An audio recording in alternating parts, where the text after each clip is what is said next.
Apa kabar Lifehouse Family? Saya berdoa kita semua dalam keadaan sehat jasmani maupun sehat rohani.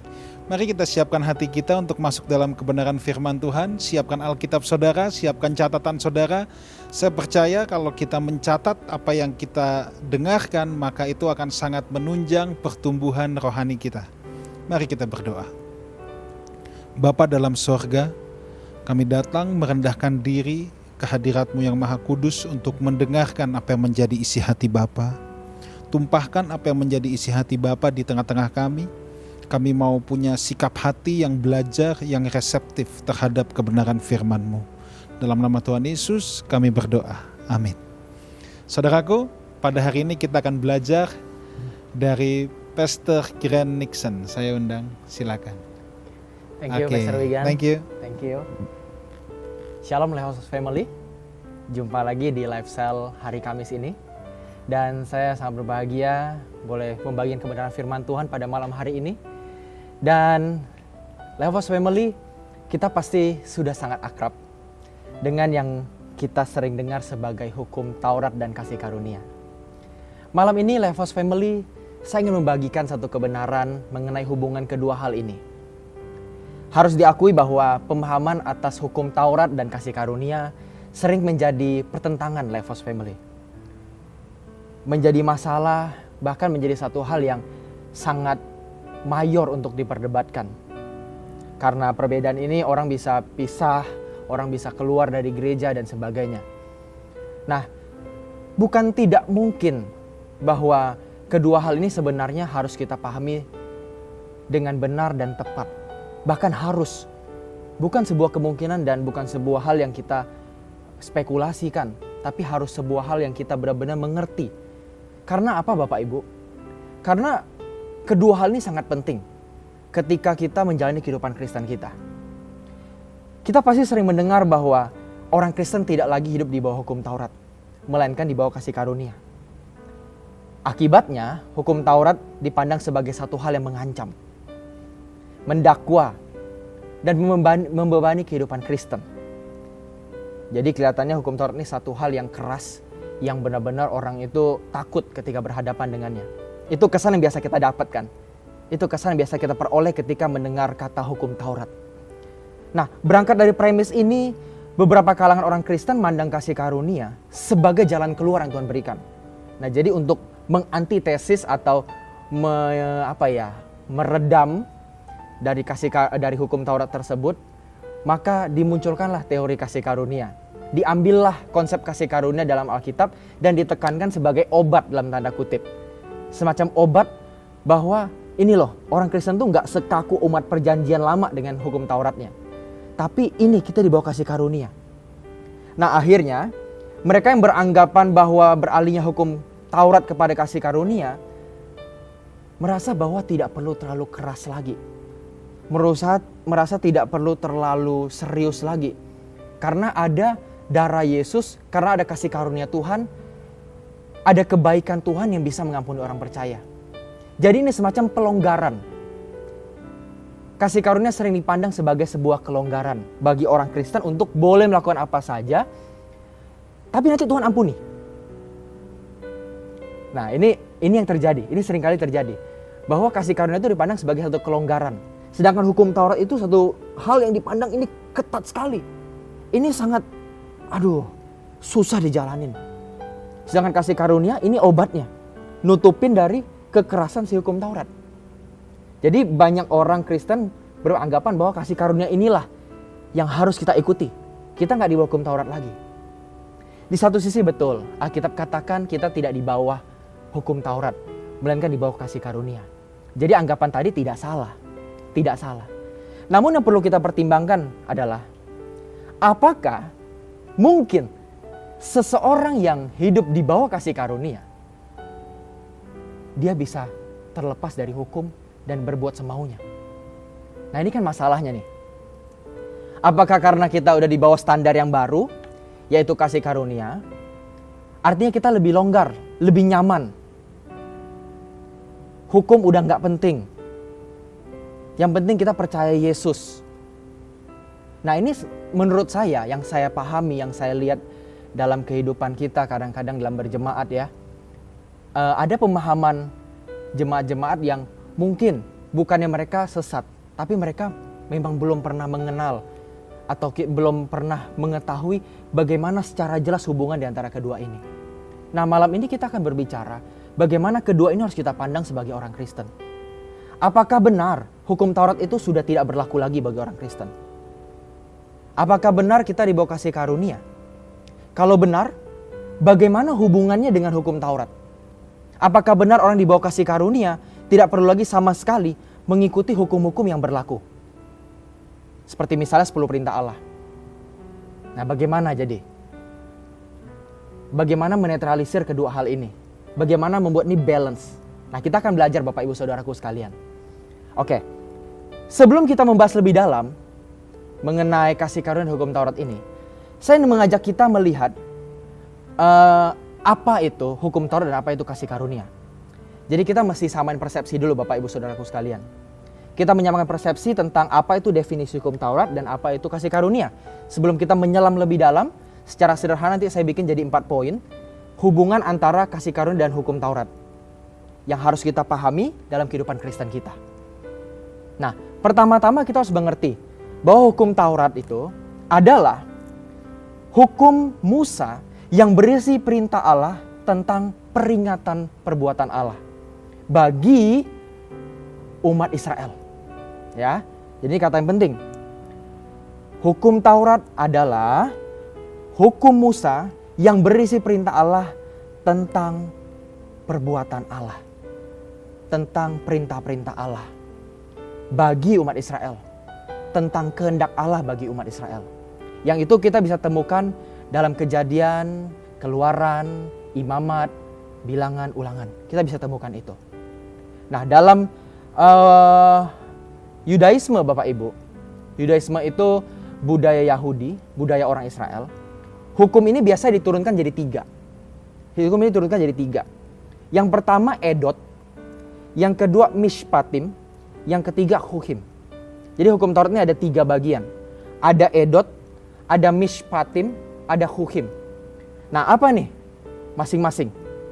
Edot ini adalah sebuah perintah-perintah Allah yang kita bisa lihat dari Kejadian sampai Ulangan, tapi yang berisi tentang ajakan atau perintah Allah untuk mengingat kejadian-kejadian penting dalam sejarah Israel. Ya. Jadi edot adalah perintah Allah untuk mengingat perbuatan-perbuatan Allah atau peristiwa-peristiwa penting di mana Allah bekerja dalam sejarah Israel. Contohnya Paskah. Kalau kita baca di Keluaran, berulang kali Tuhan bilang, Paskah ini jadi peringatan bagi kamu dan anak-anak kamu. Nah, ini merupakan sebuah edot. Jadi kalender hari raya Yahudi yang benar-benar diingatkan untuk dirayakan setiap tahunnya. Itu perintah yang pertama. Hukum Taurat itu pertama berisi edot. Yang kedua mishpatim. Apa itu mishpatim? Mishpatim itu adalah perundang-undangan sipil. Ya. Kalau kita lihat di Ulangan, itu sangat banyak perundang-undangan sipil. Misalnya jangan mencuri, batas tanah bagaimana kita harus menuai satu hasil ladang, bagaimana kita harus menanami satu ladang. Ada hukumnya semua. Itu namanya mishpatim. Dan yang terakhir namanya hukim, yaitu peraturan keagamaan. Bagaimana orang menjaga dirinya supaya tetap kosher. Kosher itu kudus. Misalnya nggak boleh dengan bangsa lain, menikah dengan perempuan bangsa lain atau mengambil istri dari bangsa lain dan sebagainya. Tentang makanan, itu berhubungan dengan hukum. Nah, hukum-hukum ini menjadi semacam syariat Bapak Ibu. Hukum Taurat ini yang dalamnya ada 3, ada edot, ada mishpatim, ada hukum, menjadi semacam satu syariat atau rule yang ketat, yang mudah untuk dikenali bagi orang Israel untuk menjalankan hidup yang benar di hadapan Tuhan. Jadi kalau ukuran benarnya gimana? Orang Israel? Gampang. Lihat syariatnya, lihat hukumnya. Oh begini. Ya kan? Harus ikutin edot, mishpatim, hukim. Kalau tepat 3-3 berarti dia benar. Kalau tidak melakukannya berarti salah. Ini semacam syariat. Dan ini adalah hukum Taurat. Hukum-hukum ini intinya bermuara pada 2 hal Bapak Ibu Saudaraku sekalian. Seperti yang Tuhan Yesus katakan dalam Matius. Bahwa inti hukum Taurat adalah mengasihi Allah dengan segenap hati, segenap jiwa dan segala akal budi dan segenap kekuatan, dan mengasihi manusia seperti diri sendiri. Nah, apa yang Tuhan Yesus katakan ini sebenarnya bukan produk baru. Bukan Tuhan membuat satu hukum baru dengan meringkas seluruh hukum Taurat. Tapi kalau kita teliti membaca Alkitab Perjanjian Lama, terutama Taurat, dari Kejadian sampai Ulangan, kita akan menemukan bahwa dua hukum ini terdapat di Ulangan pasal 6 ayat 5 dan Imamat 19 ayat 18. Jadi memang Tuhan mereartikulasi atau menyampaikan ulang dengan penekanan yang lebih dalam. Bahwa yang penting itu bukan hanya ketepatan dalam mengikuti aturannya. Nggak boleh ini, nggak boleh itu. Tapi intinya tuh kamu mengasihi Allah nggak? Dan kamu mengasihi sesama kamu nggak ketika kamu melakukan hal itu? Nah, itu inti hukum Taurat. Dan sekarang saya rasa kita sudah dapat gambar yang lebih lengkap. Bahwa hukum Taurat itu tidak bisa kita pandang sepenggal sebagai sebuah hukum yang berat. Sebagai sebuah hukum yang membebani, mendakwa kita. Tapi hukum Taurat juga salah satu hukum yang Tuhan hidup di dalamnya. Yesus hidup di dalamnya. Dan itu adalah sebuah peraturan yang memang menjadi standar moral bagi orang Israel. Nah, selanjutnya, bagaimana dengan konsep kasih karunia? Bapak Ibu, ternyata ketika kasih karunia kita baca dalam Alkitab, itu terdapat dalam Perjanjian Lama maupun Perjanjian Baru. Jadi ada di PL dan ada di PB. Dalam PL kasih karunia disebut menggunakan istilah chen. Ya, kalau bahasa Ibrani itu chen, yang artinya kasih karunia. Nah, konsepnya sendiri merujuk pada belas kasihan Allah untuk menyelamatkan Israel dari kesulitan tanpa memperhitungkan kelayakan dan kepantasan mereka. Nah, jadi kalau ngomong kasih karunia dalam Perjanjian Lama, konsepnya adalah bagaimana Allah menyelamatkan bangsa Israel dari kesulitan. Pertama yang paling jelas itu ketika bangsa Israel keluar dari Mesir. Kita ingat kan? Itu benar-benar kasih karunia Allah. Kenapa? Alkitab katakan, mengapa Allah menyelamatkan bangsa Israel? Karena teringat pada perjanjian Abraham. Teringat pada nenek moyang Israel. Jadi bukan karena bangsa Israel itu hebat. Bukan karena bangsa Israel itu banyak orangnya. Bukan karena dia punya jasa. Tapi karena Tuhan memberi kasih karunia. Memberikan belas kasihannya. Dia pandang Israel, dia selamatkan. Jadi inisiatif Allah. Begitu ya. Jadi dalam Perjanjian Lama juga sudah ada kasih karunia. Sedangkan dalam Perjanjian Baru, kasih karunia disebut sebagai charis. Nah, bagaimana konsepnya? Ternyata dalam Perjanjian Baru, konsep kasih karunia tidak bisa dipisahkan atau diceraikan dari konsep Perjanjian Lama tentang kasih karunia. Dengan kata lain, konsep PB ini asal mulanya itu dari PL. Jadi nggak bisa diceraikan Bapak Ibu. Kalau di Alkitab kita, itu tercerai oleh satu kertas kosong, ya kan? Yang tulisannya kosong Perjanjian Baru begitu kan? Tapi sebenarnya dua bagian kitab itu adalah dua bagian kitab yang tersatu, yang integral, tergabung dan saling mempengaruhi. Terutama pengaruh Perjanjian Lama kepada Perjanjian Baru. Nah, maka Bapak Ibu, jangan kaget ketika ternyata konsep Perjanjian Baru itu kasih karunia adalah belas kasih dan tindakan Allah untuk menyelamatkan manusia yang telah jatuh dalam dosa melalui pengorbanan Yesus Kristus. Saya ulangi sekali lagi, konsep karunia dalam Perjanjian Baru itu artinya belas kasih dan tindakan Allah untuk menyelamatkan manusia yang telah jatuh dalam dosa melalui pengorbanan Yesus Kristus. Ya, jadi sama nih, bisa kita lihat ya. Kalau di PL, Tuhan menyelamatkan orang Israel, sekelompok bangsa ini. Tapi kalau di PB, skupnya lebih besar. Bukan hanya terbatas pada tembok bangsa, tapi ini udah sampai luas. Peradaban manusia. Dan korbannya pun gak main-main. Bukan anak domba lagi yang disembelih untuk ditaruh di palang pintu darahnya. Karena ketika Israel keluar dari Mesir, anak domba yang disembelih ya, untuk dioleskan di palang pintu. Tapi ketika manusia mau diselamatkan, ketika dosa mau dibayar, harganya gak main-main. Darah Yesus sendiri. Makanya betapa berharganya pengorbanan Tuhan. Kita bersyukur kita bisa mengenal Tuhan. Dan ini kasih karunia yang besar. Kasih karunia yang besar. Kita gak pernah minta diselamatkan. Tapi dia selamatkan kita. Dan kita gak pernah layak untuk diselamatin. Tapi dia selamatin kita. Betapa bersyukurnya. Harusnya kalau kita bisa hayatin ini, gak ada alasan kita gak bersyukur Bapak Ibu. Gak ada alasan kita gak bersyukur. kita pasti bisa bersyukur dalam segala keadaan. Nah, ini soal kasih karunia. Setelah mendapatkan dua ini, hukum Taurat dan kasih karunia, sekarang kita bisa baru masuk ke dalam. Apa sih hubungan di antara keduanya? Namun sebelum kita berangkat lebih dalam, saya mau membuang beberapa pemahaman yang salah dulu. Setelah kita tadi tahu konsep ternyata hukum Taurat dan kasih karunia itu seperti itu, berarti ada pemahaman yang lama yang mesti kita buang. Apa itu? Paling tidak ada dua. Satu, pemahaman bahwa kasih karunia terdapat hanya dalam perjanjian baru. Dalam perjanjian lama cuma ada kekerasan Allah. Karena manusia hidup di bawah hukum Taurat. Seakan-akan kasih karunia itu baru dimulai ketika dari PB. Padahal tadi kita udah pelajari. Hukum Taurat pun ketika Allah menyelamatkan mereka keluar dari Mesir, itu adalah kasih karunia. Sudah ada.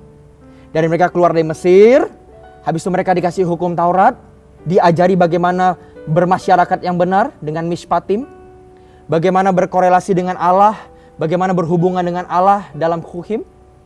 Itu pun kasih karunia. Ya kan? Maka tidak ada alasan mengatakan bahwa di perjanjian lama itu tidak ada kasih karunia. Kasih karunia itu ada di perjanjian lama maupun di perjanjian baru. Justru konsep dalam perjanjian baru itu berakar dari perjanjian lama. Jadi kita harus buang pemikiran bahwa perjanjian lama itu kejam, Allah itu kayak kesannya gampang menghukum. Sedangkan di perjanjian baru itu Allah sangat sabar, penuh kasih. Perempuan yang pezina aja gak dihukum kan, kesannya penuh kasih ya. Jadi kelihatannya PB lebih baik daripada PL. Padahal tidak. Sama. Itu pemahaman pertama yang harus kita buang. Jangan kita merasa atau berpikir bahwa kasih karunia adalah sesuatu yang eksklusif dari PB. Tidak, itu dari PL. Yang kedua, dalam perjanjian baru, banyak orang berpikir bahwa hukum Taurat telah digantikan hukum kasih. Hukum Taurat diganti hukum kasih. Biasa dikalimatkan begini, sekarang kita nggak di bawah hukum Taurat lagi. Hukum yang harus kita ikuti adalah hukum kasih. Apakah betul? Ya, betul satu sisi. Mengapa bisa betul? Karena hukum kasih yang Tuhan katakan itu juga termasuk di dalam hukum Taurat. Ya kan? Termasuk dalam hukum Taurat. Jadi kita tidak bisa berkata bahwa hukum Taurat terpisah dari hukum kasih. Sedangkan Yesus sendiri mengambil dari hukum Taurat. Ya. Jadi dalam perjanjian baru kita jangan berpikir bahwa hukum ini diganti. Tidak ada pergantian hukum. Yesus menekankan dengan esensi yang lebih benar. Istilahnya Yesus itu menyempurnakan. Harusnya begini loh yang benar loh. Bukan cuma begitu loh. Bukan cuma gak boleh langgar lampu merah. Tapi juga jangan berniat langgar lampu merah. Gitu kan. Jadi hukum Taurat itu bukan artinya diganti hukum kasih. Enggak. Selalu sama. Prinsipnya sama. Hukum kasih pun diambil dari hukum Taurat. Nah, ini prinsip kedua yang harus kita miliki. Jangan kita berkata bahwa hukum Taurat itu di PL, di PB itu hukum kasih. Kurang tepat. Yang benar adalah dalam perjanjian lama memang hukum Taurat digunakan sebagai standar moral. Sedangkan dalam perjanjian baru punya standar moral tersendiri. Tapi jangan dilupakan bahwa hukum kasih di perjanjian baru itu bersumber dari perjanjian lama. Dari Ulangan 6 ayat 5 dan Imamat 19 ayat 18. Nah, kira-kira begitu Bapak Ibu Saudaraku sekalian. Dan sekarang tiba saatnya untuk kita melihat 4 poin. Bagaimana perspektif Injil dan kisah para rasul terhadap, maksud saya bukan kisah para rasul tapi surat para rasul, terhadap hukum Taurat dan kasih karunia. Gimana nih cara mengimbangkannya? Apa nih mesti kita ketahuin ketika ngomong dua hal ini? Yang pertama, hukum Taurat dan kasih karunia tidak bertentangan. Ini harus kita miliki dulu. Tidak bertentangan. Kedua hukum ini tidak bertentangan. Hukum Taurat justru diberikan atas dasar kasih karunia Allah terhadap bangsa Israel. Bukan artinya ketika kasih karunia diberikan, Tuhan gak kasih hukum. Oh salah. Kasih karunia yang benar adalah kasih karunia yang Allah berikan dengan tanggung jawab atau respon yang memadai dari si penerima kasih karunia. Jadi ketika menerima kasih karunia, orang tidak boleh santai-santai. Kita bukannya makin longgar, malahan kita mestinya makin serius. Karena ini gak bertentangan. Hukum Taurat diberikan atas dasar kasih karunia Allah. Karena Allah sayang sama bangsa Israel, maka dia kasih hukum itu. Karena kalau enggak, Bapak Ibu bisa bayangkan, bangsa budak yang tidak terdidik, yang tidak benar-benar tahu hukum atau standar moral yang baik, dibiarin keluar tanpa hukum. Wah, barbar. Ya enggak? Pasti jadi barbar.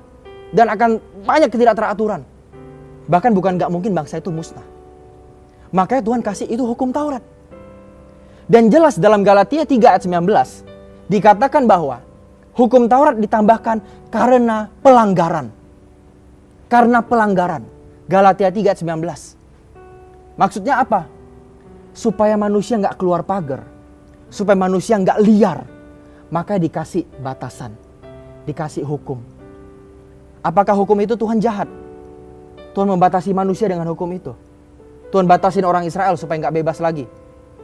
Enggak. Justru dengan dibatasi itu, Tuhan menunjukkan kasih-Nya. Mungkin Bapak Ibu berkata, oh tapi kan jadi nggak bebas dong. Jadi terkekang dong. Saya mau katakan Bapak Ibu, saudaraku sekalian. Kebebasan yang benar adalah kebebasan yang berasal dari belenggu Tuhan. Makin orang terbelenggu dalam Tuhan, makin dia bebas. Kok bisa Pak?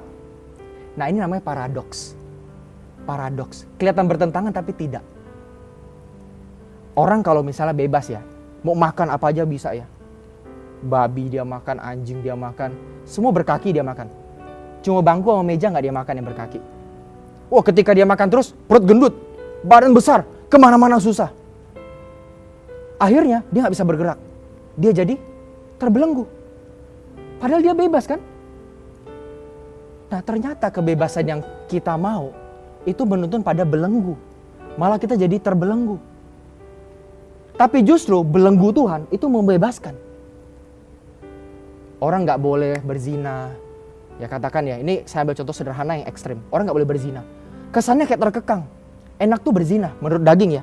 Menurut daging, enak tuh berzina. Tapi ketika orang bisa puas berzina, bebas berzina, coba bayangin. Angka HIV/AIDS bisa meningkat parah. Dan akhirnya orang kena HIV/AIDS, bisakah dia bebas lagi? Nggak bisa, dia pasti di rumah sakit. Badannya lemah. Itu membuktikan bahwa kebebasan yang bukan dari Tuhan itu pasti membelenggu. Tapi belenggu dari Tuhan itu membebaskan.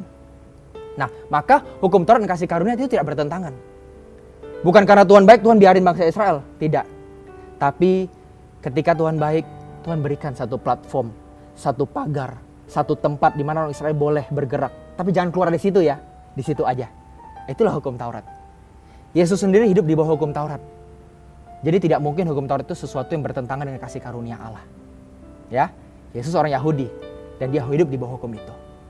Itu yang pertama, yaitu hukum Taurat dan kasih karunia tidak bertentangan. Ini relasi pertama. Kedua, hukum Taurat itu kudus. Sama seperti kasih karunia itu kudus. Sama persis. Hukum Taurat itu kudus. Yang gak kudus itu manusianya. Yang gak kudus itu manusianya. Jadi hukum Taurat Tuhan berikan itu untuk kaca. Ibaratnya ngaca. Ya. Bagaimana tahu muka kita ganteng atau jelek? Bagaimana rambut kita udah rapi atau belum? Perlu kaca. Hukum Taurat itu kaca. Masa muka kita jelek, kita tonjok kaca sampai pecah? Kan nggak mungkin ya. Kita juga tahu yang jelek bukan kacanya, yang jelek muka kita. Ya kan? Nah, banyak orang menganggap hukum Taurat tuh, waduh ini kejam ini kasar ini. Ketika mereka baca di Alkitab bahwa hukum Taurat itu membuat orang jadi terkekang, mendakwa orang. Jadi orang Kristen dengan sederhananya bilang, wah hukum Taurat ini jahat. Hukum Taurat ini jahat, kasih karunia yang baik. Ternyata tidak. Roma 7:12 dikatakan begini. Paulus berkata bahwa jadi hukum Taurat adalah kudus. Dan perintah itu juga adalah kudus, benar dan baik. Nah, Paulus katakan hukum Taurat adalah kudus dalam Roma 7:12. Jadi pada dasarnya Taurat itu kudus dan benar. Tapi manusianya, masalahnya nih, terjual di bawah kuasa dosa. Kita ini cenderung buat dosa. Jadi akhirnya ketika hukum Taurat itu hadir, muncul di depan wajah kita, dosa kita kelihatan jelas. Dan itu memang tujuan Tuhan. Kenapa Tuhan berikan hukum Taurat bagi orang Israel? Supaya mereka tahu loh kesalahan mereka. Dari jauh seakan Tuhan mau bilang, nih aku kasih hukum Taurat.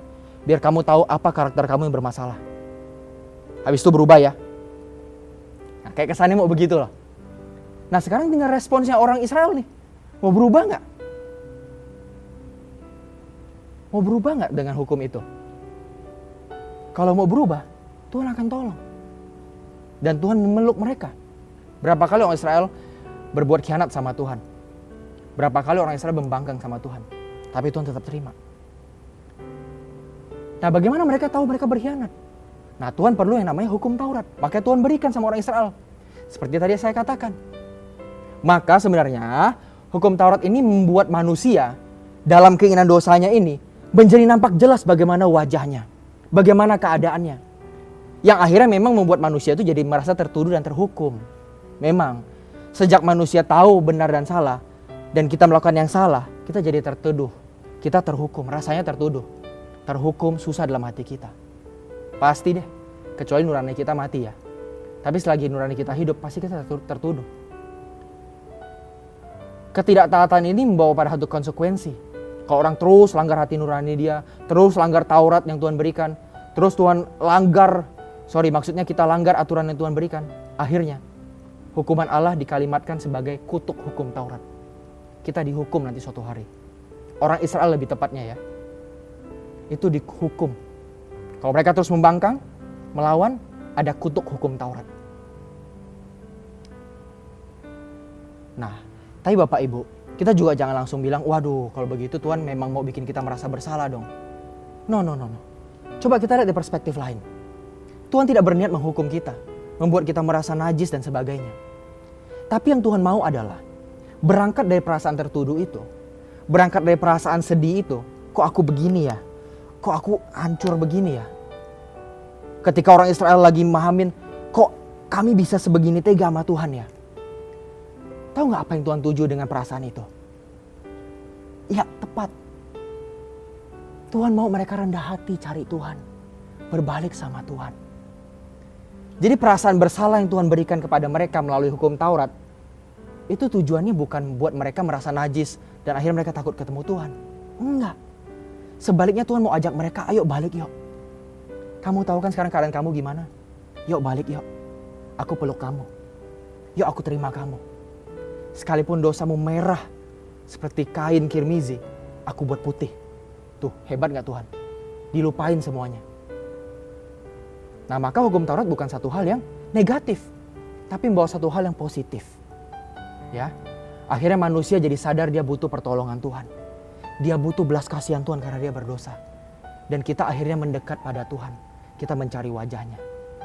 Orang Israel mencari wajahnya. Maka itu Tuhan tetap biarkan hukum Taurat itu ada. Ya, jadi hukum Taurat itu kudus Bapak Ibu. Karena maksudnya juga kudus. Membimbing orang pada Allah. Membawa orang kembali pada Allah. Ketika orang merasa rendah hati, merasa tertuduh, merasa bersalah, mereka merendahkan hati, mereka cari Tuhan. Nah ini kan kudus. Maka hukum Taurat itu juga kudus. Yang ketiga, hukum Taurat ternyata menuntun kepada Yesus. Menuntun pada kasih karunia yang sebenarnya. Kalau kita baca di Galatia 3:24 dikatakan begini. Jadi hukum Taurat adalah penuntun bagi kita sampai Kristus datang. Supaya kita dibenarkan karena iman. Nah ini menarik. Jadi hukum Taurat bukan tujuan akhir. Bukan tujuan akhir. Hukum Taurat bukan sarana pembenaran itu. Hukum Taurat hanya penuntun. Kalau bahasa parentingnya yang gampang. Hukum Taurat itu babysitter. Selagi orang tua belum pulang, ayo sini diasuh sama babysitter. Gak boleh ini ya, gak boleh itu ya, gak boleh ini, gak boleh itu ya. Nilainya jelas. Karena apa? Hukum Taurat ini atau babysitter ini belajar sama orang tuanya. Berasal dari orang tuanya. Orang tua udah pesan, anak aku gak boleh begini ya. Jangan pegang ini, jangan makan ini, jangan minum ini. Oh ya, babysitternya terima dong. Oke, diterapin ke anaknya. Jangan begini, jangan begini, jangan begini ya. Udah kan? Anaknya terus, oh iya. Habis itu gimana? Ketika orang tuanya pulang, apakah dia harus dengar babysitternya terus? Atau kepada orang tua sebenarnya tujuan akhirnya? Ayo, yang mana? Sebenarnya kedua hal ini tidak bertentangan. Apa yang babysitternya katakan, itu juga merupakan isi hati dari si orang tua. Namun ketika orang tua pulang, ketika Yesus yang tujuan akhir pembenarannya itu tiba, tujuan iman kita dia udah tiba, dia udah menyatakan diri. Harusnya orang Kristen menaruh standar moralnya, bukan hanya di hukum Taurat, tapi di pribadi Yesus. Jadi pembenaran melalui Yesus itu artinya bisa dua Bapak Ibu. Satu, bahwa hanya melalui darah Yesus dosa kita bisa diampuni. Kutuk hukum Taurat bisa dihapus. Makanya hari ini kita gak usah takut untuk terhukum. Karena dosa udah dipikul. Asal kita benar-benar hidup dalam Tuhan ya. Nah yang kedua, pembenaran maksudnya apa? Maksudnya Yesuslah yang bisa memberi teladan. Memberi ajaran yang benar. Sehingga kita bisa mengerti pikiran perasaan Allah. Kalau hukum Taurat belum bisa mengerti pikiran perasaan Allah. Mengapa begitu? Karena hukum Taurat terbatas. Terbatas. Hanya pada bunyinya itu terbatas. Tapi makna di dalam hukum Taurat itu harus ada satu pribadi yang menyatakan itu kepada manusia. Siapa itu? Yesus. Nah, ternyata babysitter itu harus menyerahkan kendali asuhan kepada orang tua ketika orang tua pulang. Nah, sama ketika orang Israel di bawah hukum Taurat dan Yesus hadir, Yesus sudah turun jadi manusia. Yang harusnya menjadi pusat itu bukan hukum Tauratnya lagi, tapi pribadi Yesus. Namun pertanyaannya, apakah pribadi Yesus tidak menerapkan hukum Taurat dalam hidupnya? Ada prinsip-prinsipnya. Karena Yesus sendiri pun orang Yahudi. Hukum 10 perintah Allah tidak Yesus langgar. Malahan Yesus hidupi. Bukan cuma menghidupinya, tapi dia membuatnya sempurna. Matius katakan dia memenuhinya, menggenapinya. Ya. Tuhan buat itu plerosai, jadi penuh, jadi utuh. Bukan cuma enggak berzina, enggak membunuh, tapi enggak berniat untuk melakukan semua itu. Nah, maka ketika hukum Taurat itu sudah selesai pada tugasnya, orang percaya diharapkan untuk ikut kepada ajaran Yesus. Tidak hidup lagi di bawah hukum Taurat. Artinya tidak perlu lagi sunat untuk menjadi orang percaya. Nggak perlu lagi merayakan hari-hari orang-orang Yahudi dan sebagainya. Kita bebas, kita merdeka dari hukum Taurat. Tapi bukan berarti kita bebas dari kehendak Allah. Dan kita bisa berbuat semaunya. Itu salah. Itu salah. Yang benar, kita memang tidak di bawah hukum Taurat. Dalam arti apa? Standar moralnya bukan di situ lagi. Bukan diukur seberapa rajin kita datang ke gereja. Bukan seberapa rajin kita ikut Paskah. Bukan seberapa rajin kita rayain hari-hari raya orang Kristen. Bukan. Tapi apakah hidup Yesus itu ada dalam hidup kita? Itu yang namanya hidup di bawah kasih karunia. Artinya hidup di bawah kehidupannya Yesus. Hidup dalam cara hidupnya Yesus. Kira-kira demikian Bapak Ibu saudaraku sekalian. Sehingga dengan kalimat sederhana kita bisa bilang hukum Taurat itu menjaga kita supaya nggak jadi jahat. Sedangkan kasih karunia itu membuat kita, kasih karunia dalam Yesus itu membuat kita sempurna. Kalau ada 3 tingkat, jahat, baik, sempurna. Hukum Taurat itu menjaga kita supaya nggak jatuh ke bawah ini, tapi di baik. Sedangkan kasih karunia dalam Tuhan Yesus, ajaran Yesus dalam Injil, dan tulisan-tulisan para rasul, itu membuat kita bukan hanya baik, tapi jadi sempurna. Nah, jadi makanya orang nanti hidup di bawah kasih karunia, bukan levelnya jadi orang baik, tapi menjadi seperti Yesus. Berat? Ya. Tapi nanti ada penghiburannya. Sabar Bapak Ibu, kita di akhir dapat penghiburan nanti. Ya. Nah jadi dalam hal ini kita harus garis bawahi Bapak Ibu. Kita mesti garis bawahi baik-baik. Bahwa Paulus dan Rasul Tuhan Yesus tidak pernah memandang rendah Taurat. Tetapi ia memandang bahwa jalan menuju pembenaran yang sempurna, ya, jalan menuju pembenaran yang sempurna, sehingga standar moral manusia bisa seperti yang Tuhan kehendaki, hanya melalui Yesus, bukan Taurat. Ya, Taurat apakah jahat kalau begitu? Taurat nggak sempurna? Enggak, dia sempurna di waktunya. Tapi ketika Yesus turun, ada yang lebih penuh, kita ikut yang ini. Gitu ya. Jadi kita nggak perlu lagi merayakan hari-hari raya Yahudi, nggak usah ikut-ikut tahun-tahun raya Yahudi, atau bahkan kita ikut tradisi misalnya tiup trompet Yahudi ketika tahun baru Yahudi, itu tidak perlu lagi. Karena yang penting adalah hidup Yesus nyata dalam hidup kita. Amin. Nah, yang terakhir Bapak Ibu. Poin terakhir dari hukum Taurat dan kasih karunia adalah kita harus tahu bahwa kasih karunia tidak bermaksud menempatkan orang percaya hidup tanpa hukum atau hidup tanpa aturan. Sehingga semaunya sendiri. Nanti Tuhan ampuni kok. Enggak. Sebaliknya, kasih karunia dalam Tuhan Yesus menempatkan manusia dalam standar moral yang Tuhan Yesus ajarkan. Seperti yang tadi di atas sudah saya paparkan. Bukan hanya nggak membunuh, tapi juga nggak berniat membunuh. Nggak bisa lagi membunuh. Karena nggak ada hasratnya. Bahkan membenci pun, kata Tuhan, jadi nggak bisa. Karena diubah hatinya. Jadi hati Yesus. Kalau sebelumnya hati Grand, hati A, hati B, hati C. Sekarang hati Yesus. Udah nggak bisa lagi benci orang. Jangankan bunuh orang. Benci aja udah nggak bisa. Rasanya galau, doa nggak nyampe. Jadi mau cepat-cepat berdamai ya rasanya. Nah ini ciri-ciri orang yang diubahkan Tuhan. Ciri-ciri orang yang hidup dalam kasih karunia Tuhan. Bukan hanya nggak berzina, tapi bahkan dia juga nggak berpikir kotor. Kita yang hidup di bawah hukum Taurat, maaf maksud saya di bawah kasih karunia, tidak hidup menurut daging lagi, tapi menurut roh. Bukan hanya menuruti hukum dan menjadi orang baik, tetapi ketika orang yang menuruti kasih karunia, hidup di bawah kasih karunia, artinya kita hidup di bawah pimpinan Roh Kudus. Ini lebih ekstrim. Kalau hukum Taurat bisa gampang kelihatan Bapak Ibu. Yang penting jangan makan babi. Jangan makan yang nggak halal. Jangan makan yang haram-haram. Harus ikutin ibadah-ibadah yang sudah ditentuin. Gampang kan? Kalau ikutin semua ini udah bener.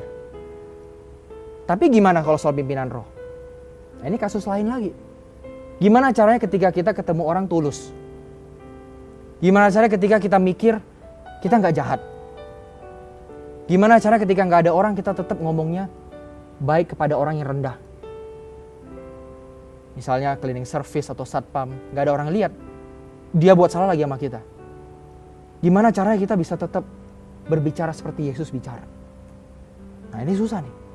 Tapi ini yang namanya hidup di bawah kasih karunia. Artinya kita bukan diatur hukum lagi. Bahkan lebih dari itu. Kita setara dengan roh. Kita jalan seirama. Jalan satu jalan dengan Roh Kudus. Gimana caranya nih? Tuhan mau kita gimana nih? Nah ini perlu sebuah latihan.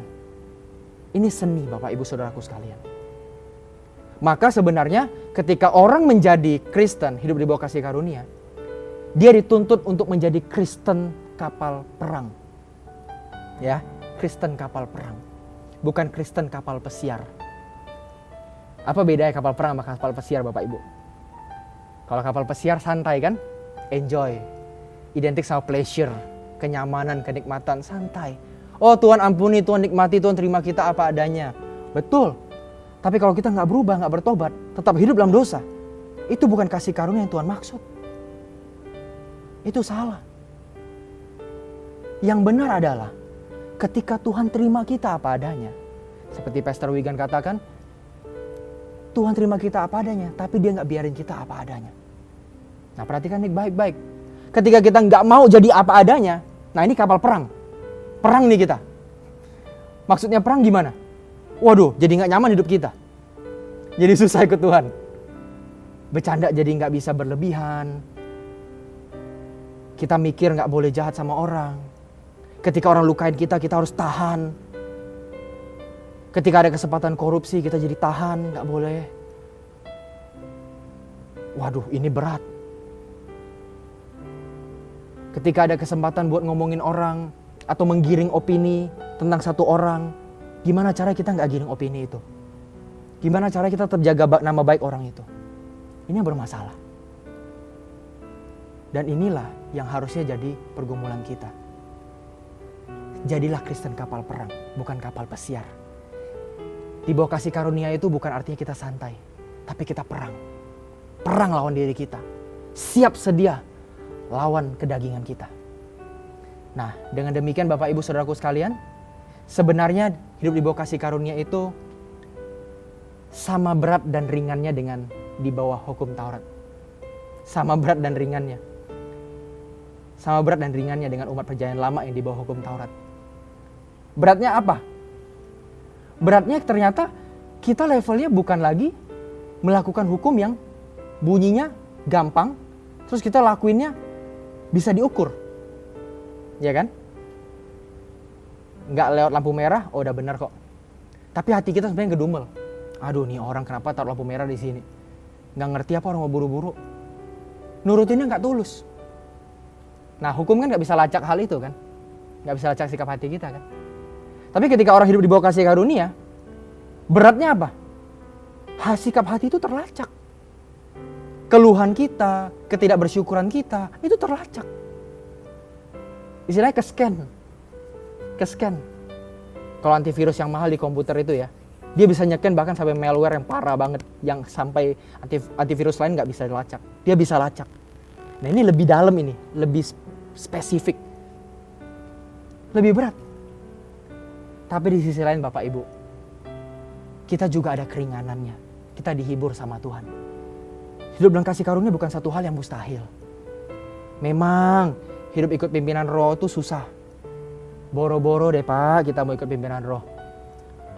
Ikutin apa yang Tuhan suruh lewat hukum Taurat aja susah rasanya. Ya kan?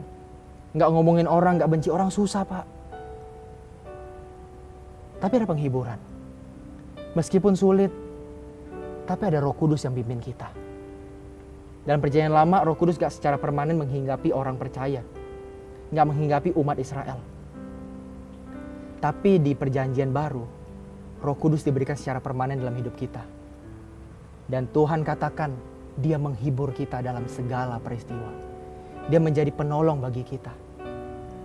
Bukan penolong dalam arti susah-susah, perlu mujizat Tuhan tolong, perlu kelepasan dari kesulitan ekonomi, Roh Kudus bantu. Ya, itu bisa Tuhan lakukan kalau Tuhan mau. Tapi pertolongan yang lebih spesial dari Roh Kudus adalah ketika kita lagi berjuang lawan kedagingan kita. Kita lagi sakit. Aduh, hati kita rasanya tercabik-cabik ketika kita gak balas orang. Tapi Roh Kudus hibur kita. Bisa, kamu bisa. Kamu buat ini buat aku. Suatu hari kamu akan dapat hasil tuaiannya di kerajaan surga. Roh Kudus bilang begitu. Dan itu harusnya udah cukup buat hati kita. Iya cukup. Nggak usah balas orang. Udah cukup kok Roh Kudus hibur. Aku nggak terhibur karena aku bisa balas orang. Tapi aku terhibur karena aku bisa lakukan kehendak Tuhan. Dan aku hidup di bawah kasih karunia. Ya.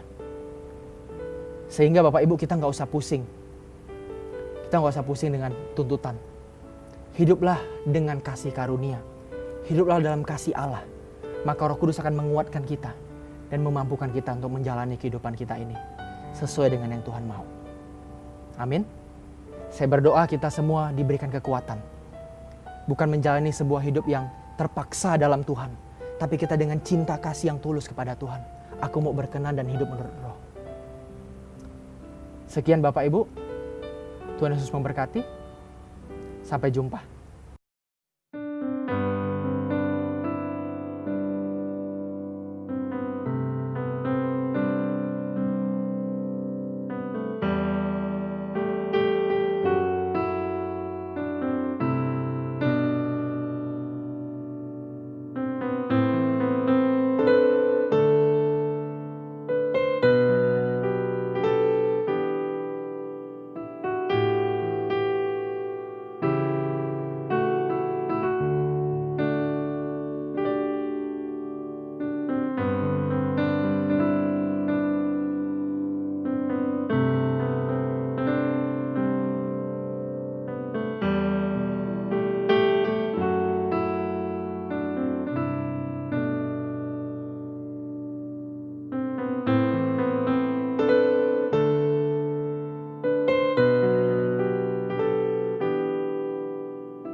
Puji Tuhan. Apa kabar saudara? Saya percaya saudara dalam keadaan baik-baik saja dan sehat-sehat saja. Semua dalam perlindungan penyertaan tangan Tuhan yang kuat. Saudaraku, saya ingin berterima kasih untuk setiap partisipasi saudara. Persembahan saudara sangat-sangat membantu untuk Lifehouse Jakarta bisa terus menjalankan misi. Mulai dari kepada warga di sekitar, ada hamba-hamba Tuhan di daerah juga yang kita bantu. Karena kita memang tidak tahu kapan pandemi ini selesai, kapan kondisi sulit ini berakhir. Tetapi saya percaya satu hal gini, bahwa kalau Tuhan masih memberikan kita berkat secara materi, kalau Tuhan masih memberikan kita kelebihan, kalau Tuhan masih memberikan kita kekuatan untuk menopang beban sesama kita, maka itu bukan kebetulan bahwa ada orang-orang yang perlu kita topang. Bukan kebetulan mereka hadir di sekitar kita. Bukan kebetulan lewat Lifehouse Jakarta kita akan dipakai Tuhan untuk menjadi saluran berkat-Nya. Saudaraku, terus dukung Lifehouse Jakarta untuk pekerjaan misi dan kegiatan-kegiatan lainnya. Tuhan memberkati kita semua.